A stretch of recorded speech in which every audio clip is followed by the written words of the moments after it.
मी तर CIIT त्याची एक इन्स्टिट्यूट आणलेली आहे. 35 कोटी रुपये राज्य सरकार घालतंय. 165 कोटी रुपये टाटा ट्रस्ट घालतंय. 200 कोटीचा प्रकल्प आहे. दरवर्षी माझ्या बीड जिल्ह्यातले बीड शहरातले 7,000 विद्यार्थी ह्याच्यातून शिक्षण घेऊन बाहेर पडणार आहे. त्यांच्या हाताला काम लगेच मिळणार आहे.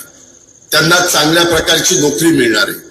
जर त्यांना स्वतःचा व्यवसाय करायचा असेल तर तो व्यवसाय ते करू शकणार आहे. महाराष्ट्रातल्या प्रत्येक जिल्ह्यामध्ये CIIT हे काढायचं आम्ही ठरवलेलं आहे.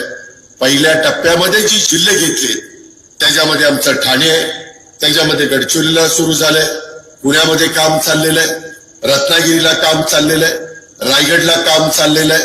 त्याच्या संदर्भामध्ये परवा मी संभाजीनगरचं मंजूर केलं, नांदेडचं मंजूर केलंय, बीड पण मागे राहता कामा नये म्हणून बीडचं पण मंजूर केलंय.